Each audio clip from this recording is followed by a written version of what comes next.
Hey guys, as OutboundOS has evolved and become a part of our onboarding for a couple of different plans, as well as a standalone that we offer, I wanted to go through it and kind of go over what MKC's responsibilities are under each plan and what the client's responsibilities are under each plan for some clarity. Super open to feedback on this and any questions anybody has. So on page one, we have the first step of our targeting, which is going to be to reverse engineer wins. In almost every plan, this should live with the client. At the very least, we need this data from the client. How much of this we handle versus how much you handle is sort of what's going to define the pricing of the program for OutboundOS as a standalone, or if you're doing it as part of onboarding, your onboarding cost is going to depend on how much you can do versus how much we can do. So in like a $4,500 onboarding, this page should be done entirely by the client, the MSP. So you're supposed to list out your recent wins and then evaluate those to analyze the patterns.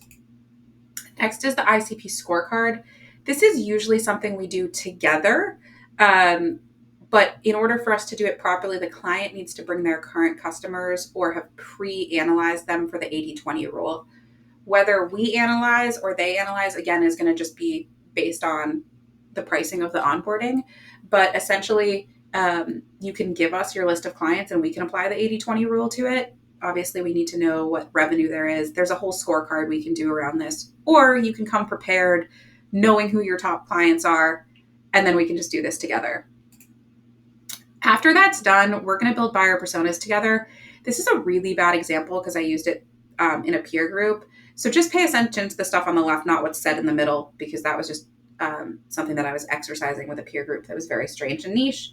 But to the left, you can see kind of all the things that we're trying to define for each buyer persona. The Dream 100.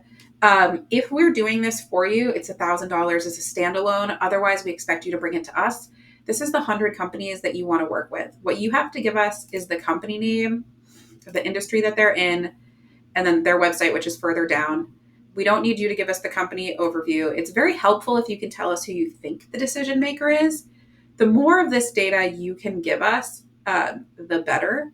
But what we really need is the company name and the industry so we can properly find them. Then we kind of show you how to use LinkedIn for targeting. We show you how to use Apollo for targeting, case studies, and re-engaging. These are just like plays for low-hanging fruit, ways to get people like re-engaged. They're pretty standard. Then we use the buyer personas to build a messaging matrix. As you can see, this example, structural engineering owners. This is work that typically sits with MKC, either myself, your SDR, or one of our sales managers. So like you have to give us the ICP, or we have to do that together. And the buyer personas is best if you do it or we work collaboratively, but we can do it for you. Just know that we don't have access to your clients. So we're going to be basing this on like the broader width of our knowledge and not be hyper niche into what you're seeing for your business. The more custom we can make things to your business, the more successful it's going to be. But it is time consuming. So either you have the time to do it or you can pay us to do it, either way. Then just more messaging for each of the buyer personas we develop. We figure out what the triggers are for your business. For most MSPs, it's going to be something like they hired IT, they fired IT, they moved locations. The more info you can give us on this, the better. Then there's a whole bunch of pages on like phone mastery, how to leave a voicemail, getting past a gatekeeper, the talk tracks that we build. If you have done the ICP, helped us with the buyer personas, and helped us with the messaging matrix and confirmed all of that, then we can do this talk track pretty easily. But you have to do your half in order for it to work out well. Objection handling, we go through how to handle objections. We work through email mastery, how to write a good cold email. This exercise is for you and for your SDR. So I'm going to ask you, the MSP owner or MSP salesperson, the person that we have the relationship with inside your company, to do this, as well as your SDR to do it. It is a thought exercise that's going to support how we do cold email. So then we give you a grader and your SDR gets empowered with a grader for how they're going to grade cold email.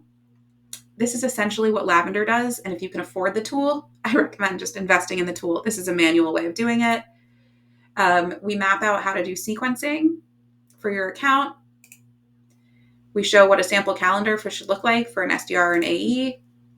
And we give you the ability to reverse engineer your sales math. Essentially, in order to get to the end goal, we have to know how much volume and what conversion rates are at each step. Once we know that, we know how much activity you need to do to actually get to your goal. Same thing for SDRs. We've got a list of performance KPIs we recommend you track every day.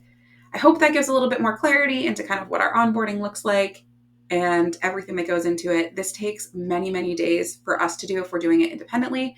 It goes a lot faster if we're working collaboratively on the project.